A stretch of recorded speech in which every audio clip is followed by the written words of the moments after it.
तो भाई लोग कैसे हो। आज मैं आप लोग के लिए सोडांगी का अगला भाग लेके आया हूँ। चलिए कहानी स्टार्ट करते हैं। इससे निपटने के लिए इसकी शक्ति का राज जानना होगा, और वह राज या तो ये जानता है और या फिर इसका भगवान। वाह क्या बात कही है चंडिका। मैं कुछ समझी नहीं। ध्रुव, मेरी टांग तो नहीं खींच रहे हो ना?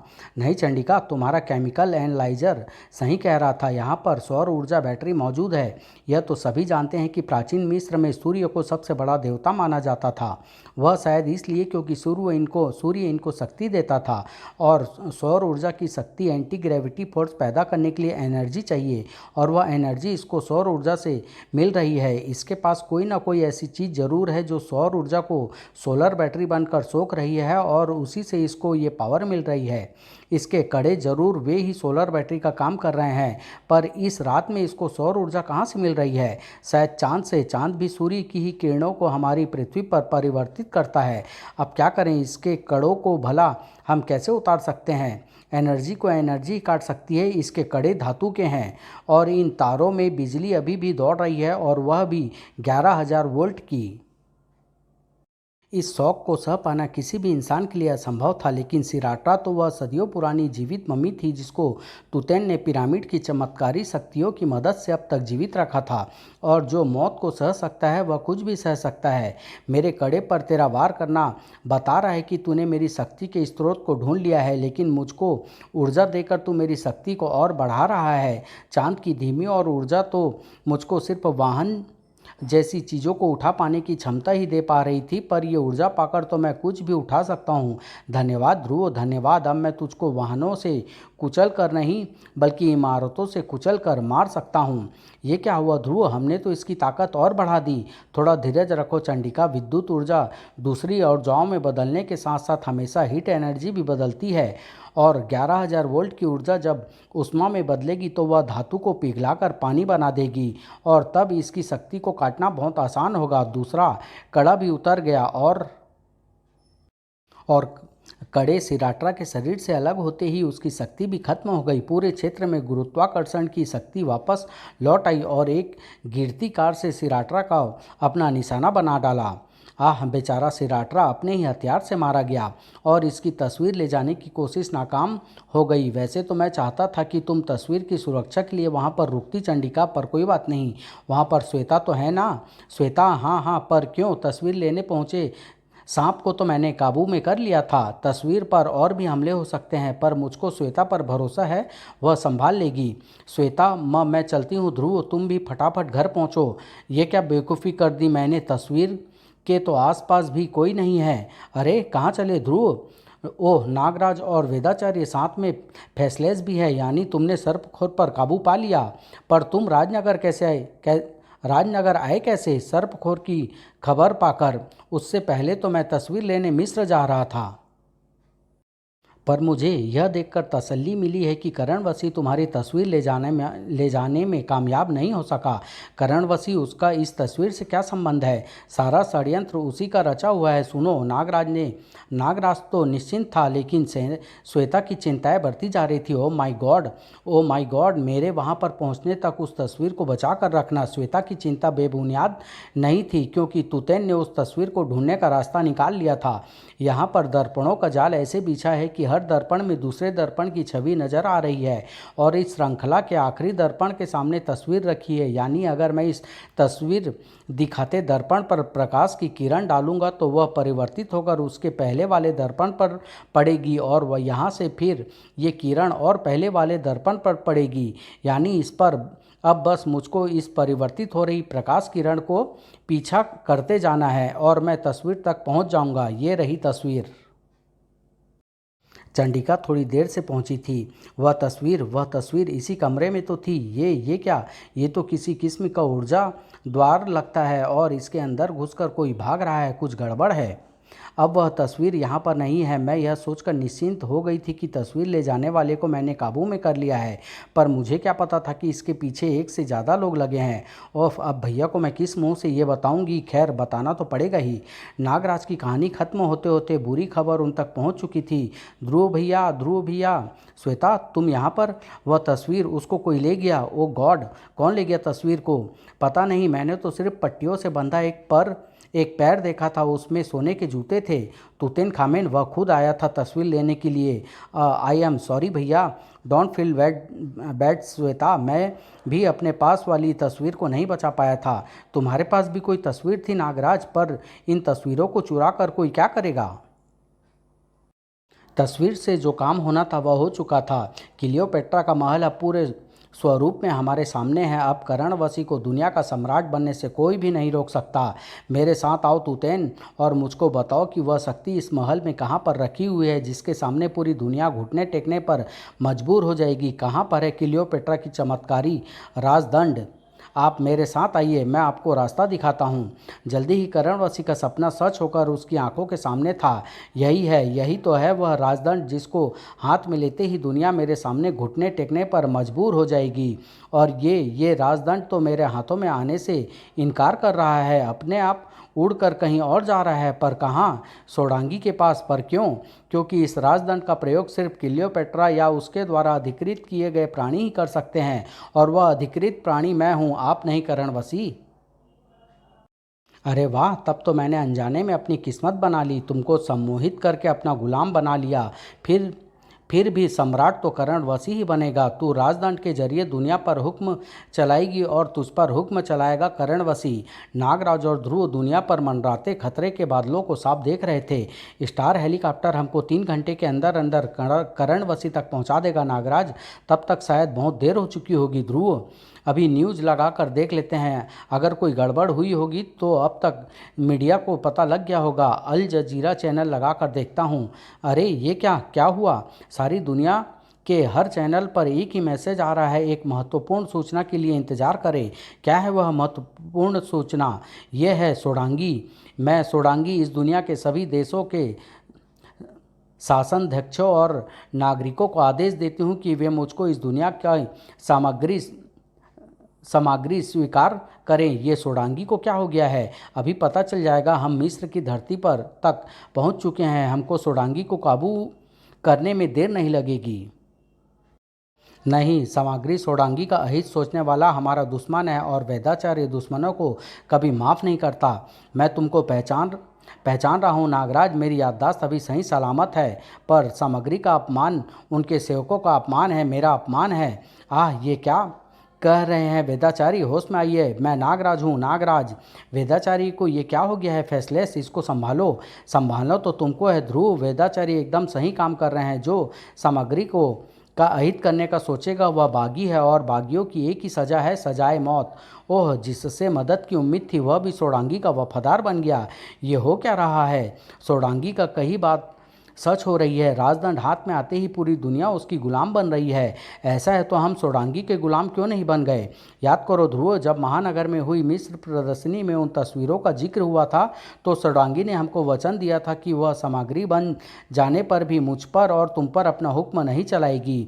उसी वचन का शक्ति ने हमको सोडांगी के राजदंड की शक्ति से बचा रखा है, शायद इसलिए ताकि हम सोडांगी को बचा सकें, क्योंकि मुझे पूरा यकीन है करणवसी अपनी सम्मोहन शक्ति के जरिए सोडांगी से ये पाप करा रहा है।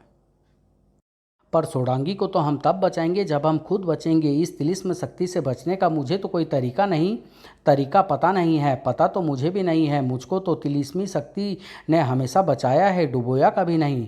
डुबोया? वाह, तुमने मुझको आइडिया दे दिया है नागराज। जो भी आइडिया है उस पर अमल करो ध्रुव। अब जान निकलने में ज़्यादा देर नहीं है, मुसीबत दूर होने में भी ज़्यादा देर नहीं है नागराज। फेफड़ों में सांस भर लो नागराज। ध्रुव का हाथ हेलीकॉप्टर के कंट्रोल को दबाता चला गया, और हेलीकॉप्टर पानी की सतह को चीरता हुआ समुद्र में घुसता चला गया। अब देखना यह है कि इनकी तिलिस्मी शक्ति इनको पानी में सांस ले सकने की शक्ति दे सकती है या नहीं। तिलिस्मी शक्ति को इतनी जल्दी बदल पाना आसान काम नहीं था। घुटती सांसें वेदाचार्य और फैसलेस के होशो-हवास छीनती चली गई। कुछ ही देर बाद वेदाचार्य और फैसलेस को हम पर इस तरह से हमला करना आश्चर्यजनक था। अब तो सोडांगी तक जल्दी से जल्दी पहुंचना और भी ज़रूरी हो गया है। मैं स्टार ट्रांसमीटर द्वारा करीम से संपर्क करता हूं, वह हमको पूरी दुनिया की जानकारी दे सकता है। अगर इन दोनों का यह हाल है तो पूरी दुनिया के प्राणियों पर क्या बीत रही होगी। राजदंड की शक्ति का असर पता लगाना बहुत ज़रूरी है। कुछ ही पलों बाद, सॉरी कैप्टन, हम तुमको कोई जानकारी नहीं दे सकते। सारे प्राइवेट सूचना माध्यमों पर बैन लगा दिया गया है। केंद्र में सेना ने सत्ता संभाल ली है। अब कोई भी जानकारी तुमको सिर्फ तभी मिल सकती है जब विश्व सामग्री का आदेश होगा। ये तुम क्या बक रहे हो करीम? मैं तुम्हारा कैप्टन हूँ, कमांडो फोर्स का कैप्टन, सुपर कमांडो ध्रुव। सॉरी कैप्टन, अब हमारी वफादारी सामग्री के प्रति है। Over and out. हद हो गई। मेरा ही कैडेट सोडांगी के गुण गा रहा है। भारत में पहली बार सेना ने सत्ता संभाल ली है। हालत बहुत बुरे हैं नागराज। मुझे स्टार ट्रांसमीटर दो ध्रुव। मैं अमेरिका के CNN के अपने दोस्त जोनाथन से बात करके हालत का जायजा लेता हूँ। जोनाथन इस वक्त CNN की टीम के साथ कहीं और था। हेलो, कौन? हाँ नागराज, जल्दी बोलो, मैं बहुत बिजी हूँ। किस काम में इतने बिजी हो दोस्त? अरे मैं अमेरिका के राष्ट्रपति के साथ मिस्र में हूँ। कुछ ही देर में राष्ट्रपति अमेरिका की सत्ता और न्यूक्लियर हथियारों को कंट्रोल सामग्री सुरंगे के हाथों में सौंपने जा रहे हैं और इस काम में पूरी अमेरिकी जनता 100% हमारे साथ है। जल्दी बताओ कि तुमने फ़ोन किस लिए किया है? ऐसे ही जोनाथन, हालचाल पूछने के लिए किया था। ठीक है जोनाथन, बाद में बात करते हैं। खतरा अब बहुत ज़्यादा बढ़ गया है नागराज। अमेरिका तक ने घुटने टेक दिए हैं। आओ चल कर देखते हैं ध्रुव, शायद ये खबर सही ना हो, लेकिन हम वहाँ तक पहुँचेंगे कैसे? करणवसी तो हमको देखते ही मार डालने की कोशिश करेगा। हम सोडांगी के वफादार बन जाएंगे ध्रुव। सिर्फ हम या तुम ही जानते हैं कि सोडांगी के राजदंड का असर हम पर नहीं हुआ है। यह बात और कोई नहीं जानता। फिर हम करणवसी के जाल से सोडांगी को कैसे मुक्त कराएंगे? सही कहा नागराज, चलो जय सामग्री सोडांगी की। खबर सही थी सामग्री सोडांगी। मैं अमेरिका का राष्ट्रपति अपने देश की जनता की तरफ से अमेरिका का शासन और उसके सारे हथियार आपके सुपुर्द करता हूं। स्वीकार करो सोडांगी। करणवसी के हाथों में अब पूरी दुनिया को कई बार नष्ट कर सकने लायक शक्ति है। पर एक बात समझ में नहीं आई, नागराज, सोडांगी के राजदंड ने करणवसी को अपना गुलाम क्यों नहीं बनाया? करणवसी के वशीकरण जाल में जो एक बार फंस जाता है, फिर वह किसी भी शक्ति का प्रयोग करके करणवसी को वश में नहीं कर सकता। फिर तो एक ही रास्ता है, सोडांगी के पास चलना होगा। तुम उसके दिमाग पर छाए वशीकरण को दूर करने की कोशिश करना और मैं उसके हाथ से राजदंड को छीनने की कोशिश करूंगा। इसके अलावा और कोई रास्ता भी नहीं है ध्रुव। आओ सोडांगी का जयकारा लगाते हुए हम सोडांगी के पास आराम से पहुंच जाएंगे। सामग्री की जय हो, सोडांगी की जय हो। नागराज और ध्रुव भी, अरे वाह, ये तो मेरी दुनिया को जीतने से भी बड़ी जीत है। आखिर राजदंड की शक्ति के सामने इनको भी घुटने टेकने पड़े। आने दो। कहो क्या चाहते हो नागराज? सामग्री का आदेश चाहते हैं। अब तो यही बताएगी कि हमको क्या करना है। हमको तो बस सामग्री सोडांगी की सेवा में अपना जीवन बिताना है। ध्रुव राजदंड छीनने के लिए मौके की तलाश में था और वह मौका नागराज उनको देने ही वाला था। आज तक मुझे दिशा दिखाने वाला कोई नहीं था। सामग्री, मैं बात करने के साथ साथ अपने सम्मोहन के जरिए सोडांगी के दिमाग में पहुंच रहा हूं और करणवसी के वशीकरण को धीरे धीरे तोड़ रहा हूं। लेकिन अब आप मुझको मिल गई है और जैसा आप कहेंगी मैं वैसा ही करूंगा। मेरा सम्मोहन असर कर रहा है। सोडांगी का दिमाग धीरे धीरे इसके वश में आता जा रहा है। नागराज सफलता के चंद पलों की दूरी पर ही था, लेकिन सोडांगी, सामग्री सोडांगी, दूर रहिए इससे। नागराज और ध्रुव गद्दार है। ये आपको मारने की कोशिश कर रहे हैं। ये अभी तक आपके स्वामी भक्त नहीं बने हैं। वेदाचार्य ये झूठ नहीं बोल सकता। यानी किसी अनजान कारण से नागराज और ध्रुव पर राजदंड का जादू नहीं चल सका। ये मेरा सारा खेल बिगाड़ सकते हैं। इनको तो मरना ही होगा। सोडांगी, इन दोनों को खत्म करने का आदेश दो। खत्म कर दो नागराज और ध्रुव को। मौके पर मौजूद अमेरिकी सुरक्षा एजेंसियों के जवानों के अत्याधुनिक हथियार गरज उठे। इतना आसान नहीं है नागराज को मार पाना। गोलियों की बौछार को नागराज का शरीर झेल गया और हथियारों को नागराज के सर पर उड़ा ले गए। रही सही कसर ध्रुव ने पूरी कर दी। हमको यहाँ से निकलना होगा नागराज। हमको योजना बनाने के लिए समय चाहिए। बात तो ठीक है ध्रुव, पर हम चारों तरफ से घिरे हुए हैं। जहाँ भी जाएंगे ये हमारा पीछा करेंगे।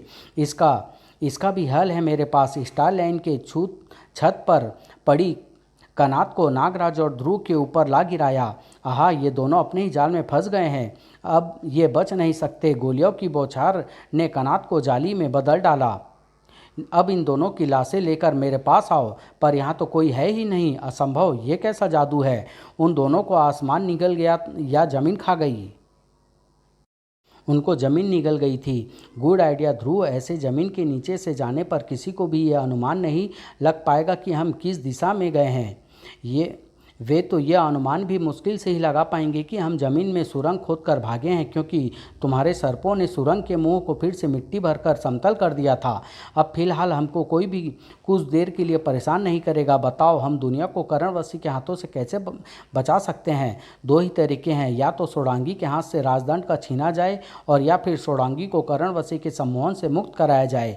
पर इन दोनों में से एक भी काम कैसे किया जा सकता है, इसके बारे में मुझे कोई आइडिया नहीं है।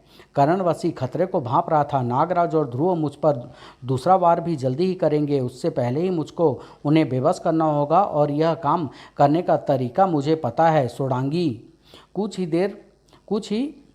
कुछ ही पलों के बाद, अरे तुमको ये क्या हो रहा है नागराज? एकाएक मेरा शरीर मेरे वश में नहीं रहा है ध्रुव। लगता है जैसे कि मेरे शरीर के सर्पों ने मेरे शरीर का कंट्रोल ले लिया है। ये जरूर सोडांगी के राजदंड का असर है। अब तुम्हारे सर्प भी उसकी बात मानने के लिए मजबूर हैं।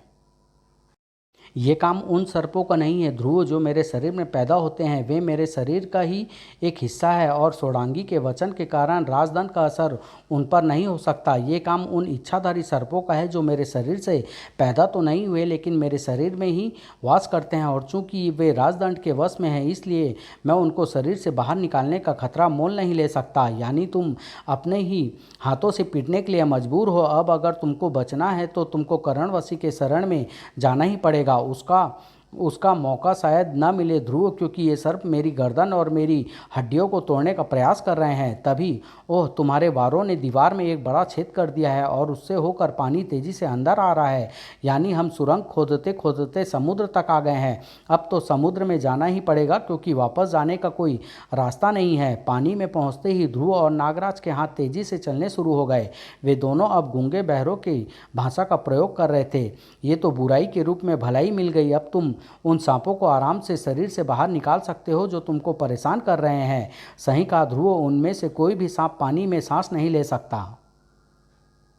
नागराज के शरीर से इच्छाधारी सर्पों की बाढ़ से निकलकर पानी में अपने होश खोने लगी। ये क्या कर रहे हो नागराज? ये तो पानी में वैसे ही बेहोश हो जाएंगे, फिर इनको घूंसा मारकर बेहोश करने की क्या ज़रूरत है? मैं इन पर वार करके इनको सतह पर भेज रहा हूँ ताकि पानी के अंदर ये बेहोशी की अवस्था में दम घुटकर ना मर जाए। लेकिन अब मेरा भी इनके जैसा ही हाल हो रहा है। पानी के अंदर मेरा दम भी घुट रहा है। मैं तुम्हारी तरह पानी में सांस नहीं ले सकता, पर इस वक्त मेरा सतह पर जाना खतरनाक हो सकता है। सेना के सैकड़ों हेलीकॉप्टर इस वक्त हमारी तलाश में इस इलाके का चप्पा चप्पा छान रहे होंगे। हेलीकॉप्टर कुछ देर तक और सांस रोके रहो नागराज, मैं अभी आया। कोशिश ज़रूर करूँगा ध्रुव, गारंटी नहीं दे सकता। लेकिन ध्रुव वादे के मुताबिक 1 मिनट से पहले ही वापस आ गया और उसके पास नागराज के दम घुटने का इलाज भी था। कमाल है ध्रुव, तुमने गजब का आइडिया लगाया है। लेकिन हवा से भरा यह टायर समुद्र में आया कहाँ से? आराम से सांस लो नागराज, अपना ही माल है ये। हेलीकॉप्टर नाम से मुझे याद आ गया कि अपना स्टार हेलीकॉप्टर इसी इलाके में गिरा था। बस जाकर उसी के टायर निकाल लाया। अब बताओ आगे क्या? माफ़ करना ध्रुव और नागराज, लेकिन ये पता चलने के बाद कि तुम लोग सामग्री सोडांगी की खिलाफत कर रहे हो, मुझे तुमसे अपनी मित्रता तोड़ने पर मजबूर होना पड़ा। समुद्र तल पर बसी देवों की नगरी स्वर्ण नगरी का योद्धा धनंजय, ये तुम क्या कर रहे हो धनंजय? तुम तो देव जाति के हो, तुम राजदंड का आदेश भला कैसे मान सकते हो? अब सोडांगी ही हमारी सामग्री है, पर बुरा हो हमारे कानूनों का जो मानवों के साथ घुलने मिलने पर प्रतिबंध लगाते हैं। अब जब तक मैं तुम दोनों को सामग्री तक पहुंचाने का रास्ता तलाश न कर लूं, तब तक तुम दोनों मेरी कैदी बनकर रहोगे। स्वर्ण नगरी में, ये स्वर्ण नगरी का सबसे सुरक्षित कक्ष है। ये हमारा संगणक कक्ष है, तुम इसको कंप्यूटर रूम भी कह सकते हो। इसमें इस ग्रह पर अब तक मौजूद सारी जानकारियां भरी हुई है, हमारी भी और मानवों की भी। इसलिए इस कक्ष के आसपास इतनी ज़बरदस्त सुरक्षा है कि न तो यहाँ पर कोई अपनी मर्जी से आ सकता है और न जा सकता है। किस्मत एक बार फिर हमारा साथ दे रही है नागराज। अब तक हमारे पास योजना बनाने लायक कोई जानकारी नहीं थी, लेकिन इस कंप्यूटर में अगर सारी जानकारियां भरी है तो हमको क्लियोपेट्रा के राजदंड की शक्ति नष्ट करने के बारे में भी जानकारी मिल सकती है। बस एक समस्या है ध्रुव, वह यह कि इस कंप्यूटर को चलाना या जानकारी हासिल करना न तो तुमको आता है और न मुझे। बस इसी समस्या को हमें सुलझाना है। वैसे इस समस्या का हल मैं तुम्हारी आंखों में साफ देख रहा हूँ नागराज। मेरी आंखों में? वह कैसे? 1 मिनट। नागराज और ध्रुव को जो भी करना था वह जल्दी करना था। उनके पास वक्त नहीं था। मैं सामग्री सोडांगी एक नया आदेश देने जा रही हूँ। अब से करणवसी की आज्ञा को मेरी आज्ञा समझा जाए। करणवसी की आज्ञा सामग्री सोडांगी की आज्ञा होगी। अब करणवसी दुनिया की सत्ता को अपने हाथों में ले रहा है। अपनी योजना बताओ ध्रुव, जल्दी। करणवसी वाकई दुनिया पर कहर ढाने वाला था। पूरी दुनिया अब मेरे कब्जे में है, सभी मेरे गुलाम हैं। मैं तो बोर हो गया, अब करूं भी तो क्या। दिल तो बहलाना ही है। पुराने रोमन शासक स्टेडियम में ग्लैडिएटरों की कुश्ती देखते थे, मैं दो देशों की सेनाओं के बीच का युद्ध देखूंगा। लड़ाई शुरू करो।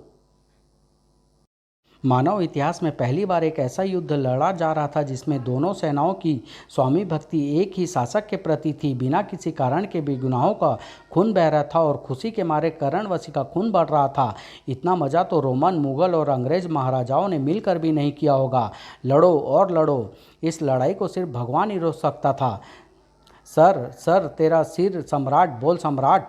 सॉरी सम्राट, अभी खबर है नागराज को आपके वफादारों ने पकड़ लिया है। क्या सचमुच? युद्ध रुकवा दो और तुरंत क्लियोपेट्रा के, मेरा मतलब मेरे महल की तरफ चलो। सूचना भेज दो कि नागराज को वहीं पर लाया जाए। और जल्दी ही। इसका दूसरा साथी कहाँ है? उसके पास पानी में सांस ले सकने की शक्ति है, इस कारण वह यहाँ पर लाते समय हमारे हाथों से भाग निकला, पर जल्दी ही पकड़ा जाएगा। शाबाश, पर तुम लोग कौन हो? हम आपके सेवक हैं सम्राट, पर हमको अपनी पहचान गुप्त रखने दीजिए। हमारे कानून हमको अपनी पहचान जाहिर करने की इजाज़त नहीं देते। अब तुम सम्राट करणवसी के सेवक हो, अब तुम्हारा अपना कोई कानून नहीं है। तुम्हारे सारे कानून अब करणवसी के आदेश हैं। अपने चेहरे दिखाओ। जो आज्ञा सम्राट। देखिए मेरा चेहरा, मेरा भी और मेरा भी। ये तो सभी नागराज है। इनमें से असली नागराज कौन है? ये अब ये सभी अलग अलग दिशाओं में भाग रहे हैं। इनको पकड़ो, इनको। इनमें से ज़रूर एक असली नागराज है और वह इन हमशक्ल नागराजों से गड़बड़ी फैलाकर अपना कोई काम साधना चाहता है। पर सबको पकड़ो, इन सबको पकड़ो, पीछा करो इनका। करणवसी बिल्कुल सही सोच रहा था। नागराज और ध्रुव इसी मौके की तलाश में थे। महल के दरवाजे पर लगी सिक्योरिटी भी क्लोन नागराजों को पकड़ने के लिए भाग गई। यही मौका है नागराज, हम महल में घुसते हैं। तुम अपने काम पर लग जाओ और मैं अपने काम पर लग जाता हूँ। तुम्हारा आइडिया काम आ गया ध्रुव। धनंजय को सम्मोहित करके मैंने इससे कंप्यूटर में भरी जानकारी भी निकलवा ली। इनकी उन्नत तकनीक की मदद से क्लोन भी बनवा लिया और करणवसी के षड्यंत्र को नष्ट करने की योजना बना ली। सीधा सा आइडिया था नागराज। अगर करणवसी वशीकरण का सहारा लेकर हमारी दोस्त सोडांगी को अपना गुलाम बना सकता है तो हम भी सम्मोहन की मदद से राजदंड के गुलाम धनंजय को अपना गुलाम बना सकते हैं। पर जरा संभल कर ध्रुव, महल में न जाने कौन से खतरे मौजूद हो। नागराज और ध्रुव की योजना दो तरफ से वार करने की थी। जाओ मेरे जासूस सर्पों और इस महल में मौजूद उस गुप्त मकबरे की तलाश करो जहाँ पर अभी भी क्लियोपेट्रा का शव फिर से जी उठने के इंतजार में पड़ा है। सिर्फ वही सोडांगी से राजदंड छीनकर करणवसी की योजना को खत्म कर सकती है। वह सोडांगी की माँ के सर्पदंश से मरी थी। मैं वह जहर चूसकर क्लियोपेट्रा को फिर से जिंदा कर सकता हूँ और क्लियोपेट्रा के शव ग्रह का रक्षक स्फिंक्स ऐसा कभी नहीं होने देगा। क्लियोपेट्रा अपने आप ही उठेगी और तभी उठेगी जब उसके ऊपर चढ़ी देवी आइरिस के सांप की अवधि खत्म हो जाएगी। तब तक रानी क्लियोपेट्रा का काम सोडांगी के जरिए उसका राज दंड करेगा, पूरी दुनिया पर शासन करने का काम। लेकिन अगर क्लियोपेट्रा तेरी दया से जी उठी तो वह तेरे आदेश के गुलाम बन जाएगी।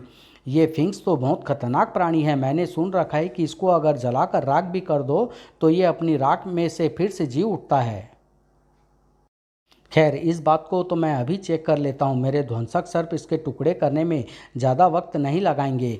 ध्वंसक सर्पों ने स्फिंक्स के छिथड़े हवा में उड़ा दिए, लेकिन स्फिंक्स के बारे में जो किंवदंती थी वह 16 आने सच थी। मुझको तू मार नहीं सकता, मुझको कोई नहीं मार सकता, कुछ भी नहीं मार सकता, लेकिन मैं तेरी जान ले सकता हूँ। इसके नाखून तो तलवार की तरह लंबे भी हो जाते हैं और ये मुझको कागज़ की शीट की तरह फाड़ सकते हैं, बल्कि यूँ कहूँ कि फाड़ रहे हैं। अब और कोई चारा नहीं है, मुझे अपना जहर इसकी रगों में पहुंचाना ही होगा। नागराज के विष दंश का हर जीवित प्राणी पर एक ही असर होता है, वह प्राणी आग पर रखी बर्फ की तरह पिघल जाता है। लेकिन स्फिंक्स जैसा प्राणी गलकर फिर से खड़ा हो जाता है। मैंने कहा ना कि तू मुझे मार नहीं सकता, मैं स्फिंक्स हूँ, स्फिंक्स। एक जासूस सर्प के मानसिक संकेत मुझको मिल रहे हैं। उसने क्लियोपेट्रा का शव ग्रह ढूंढ लिया है, लेकिन लगता है कि मैं भी वहां पर लाश के रूप में ही पहुंच पाऊंगा। ध्रुव के सामने अभी एक ऐसी कोई मुसीबत नहीं आई थी। आई एम सॉरी धनंजय कि मुझे तुमको हिप्नोटाइज करवा के अपनी मदद करने के लिए मजबूर करना पड़ रहा है, पर इस महल में रहस्यमय शक्तियाँ हैं और मेरे पास उनसे निपटने के लिए नागराज जैसी शक्तियाँ नहीं हैं, इसलिए हो सकता है कि मुझे तुम्हारी मदद की ज़रूरत पड़े। वैसे अगर तुम्हारे कंप्यूटर यानी संगणक की सूचना सही है तो महल के इसी हिस्से में वैसे ही कुछ और चमत्कारी कैनवास रखे हैं जिन पर क्लियोपेट्रा के महल को तस्वीर के रूप में उतार लिया गया है। नागराज का काम क्लियोपेट्रा के जरिए राजदंड हासिल करना है और मेरा काम है चमत्कारी कैनवासों को ढूंढकर उन पर इस महल को फिर से तस्वीर के रूप में उतार लेने का। हम दोनों में से कोई भी एक सफल हो गया तो करणवशी का आतंक समाप्त होने में देर नहीं लगेगी। अरे यह तो वही कक्ष लगता है जिसकी हमको तलाश थी। ये ठीक उसी जगह पर है जिस जगह पर इसके होने की जानकारी तुम्हारे संगणक ने दी थी। यह कमरा पेपिरस से भरा हुआ है और हर पेपिरस पर कोई ना कोई तस्वीर बनी हुई है। प्राचीन मिस्र कागज की जगह पेपिरस का ही प्रयोग करते थे और अब मुझे याद आ रहा है कि जो तस्वीर सोडांगी ने मुझे दी थी वह भी एक मोटे पेपिरस पर ही बनी थी। अब मुझको बस वैसे ही 2 पेपिरस ढूंढने हैं जिन पर महल की तस्वीरें आगे और पीछे से उतारी जा सके। तू पेपिरस के छाल पत्रों को ढूंढकर भी क्या कर लेगा? पेपिरस पर चित्र बनाना हर किसी के बस की बात नहीं है। पेपिरस पर चित्र अगर कोई उतार सकता है तो सिर्फ कचा कूचा और कूचा इस कक्ष में बिना निमंत्रण आने वाले हर प्राणी को तस्वीर में उतार लेता है। वह मुझे पता होना चाहिए था कि पेपिरसों को पाना इतना आसान नहीं होगा। पर ये क्या कर सकता है? हम पर रंग फेंक कर हमसे होली खेलेगा या फिर हमको ब्रश घोंप कर हमें मारेगा? ये तो मुझे भी नहीं पता ध्रुव। हमारे संगणक में भी इसका जिक्र नहीं है। इसकी शक्तियों के विषय में हमें कुछ नहीं पता। पर अरे मेरे हाथ का रंग गायब कैसे हो रहा है? ये तो ब्लैक एंड वाइट में बदलता जा रहा है। वह रंग इसके पेपिरस कैनवास पर उभरता जा रहा है ध्रुव।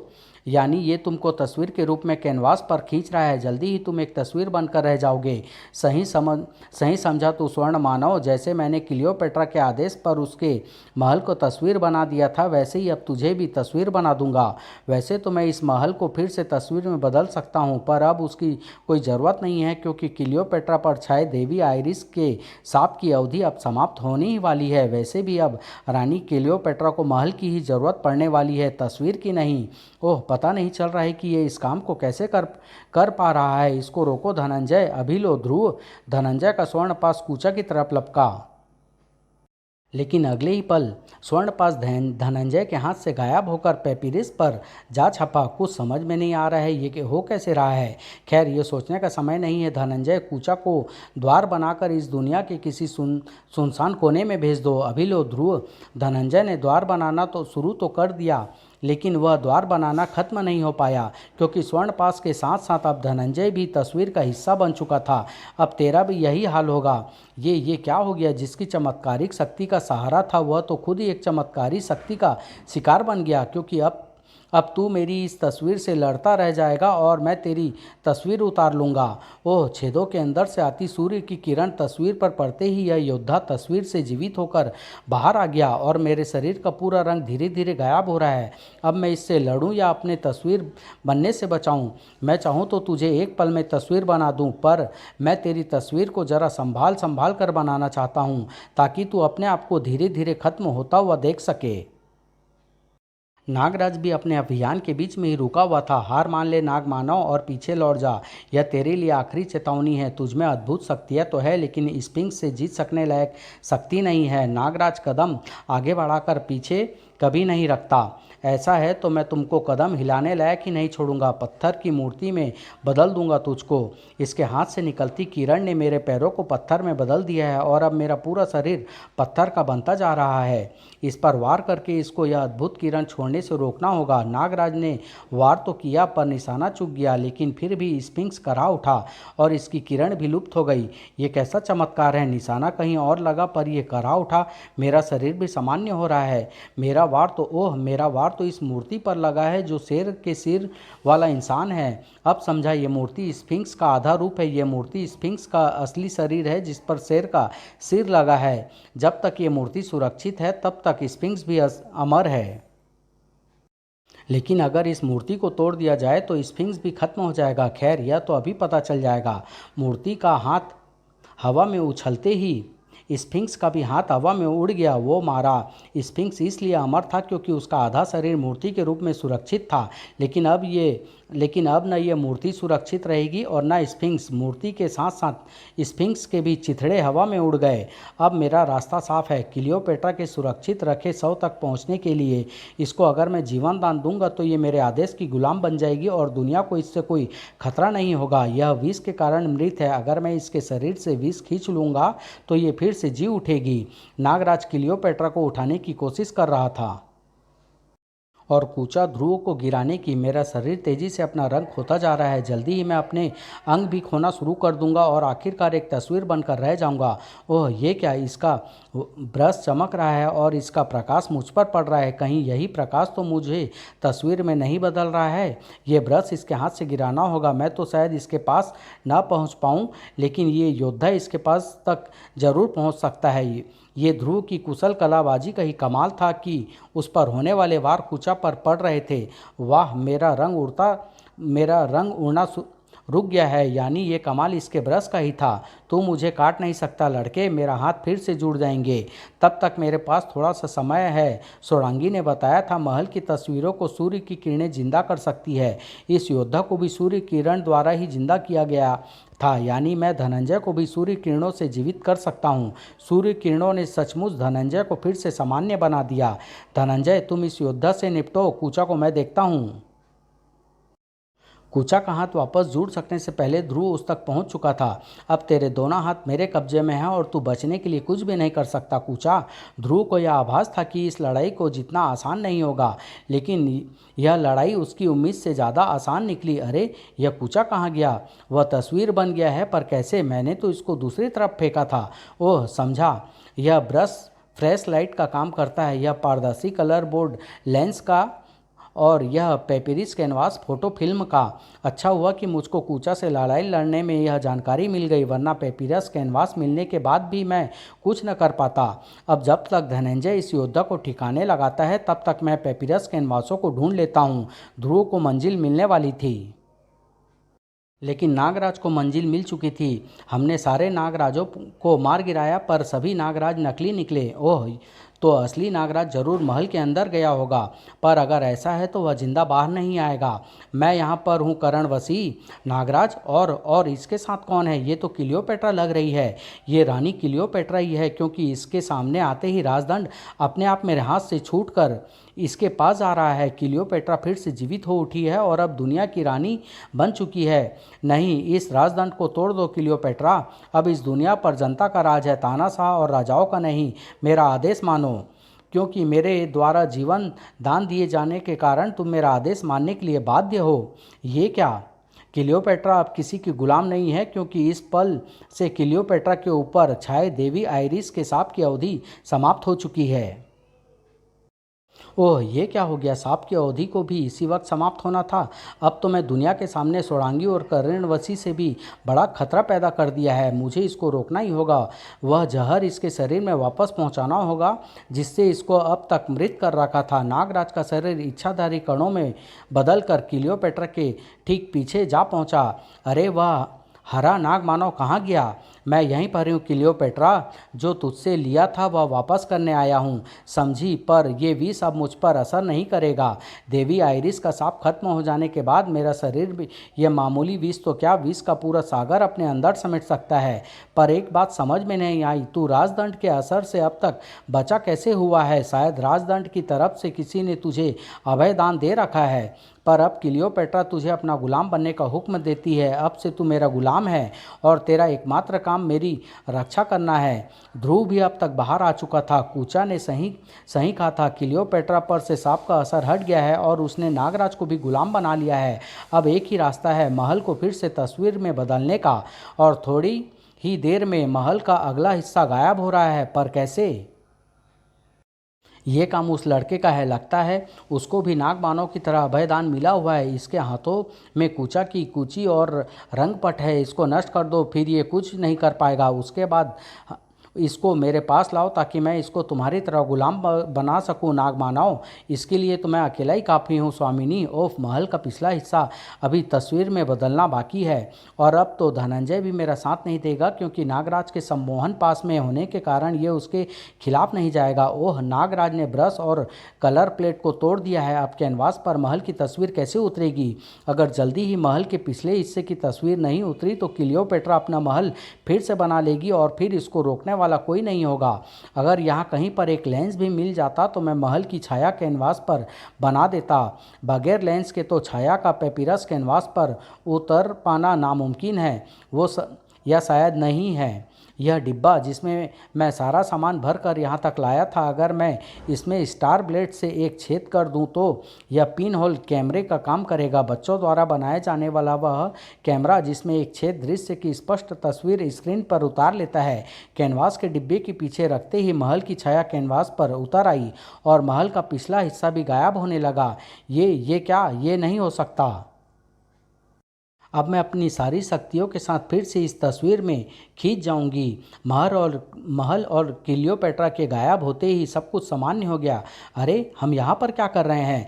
मुझे कुछ नहीं पता मिस्टर प्रेसिडेंट। मुझे करणवसी के सम्मोहन से आज़ाद कराने के लिए शुक्रिया नागराज।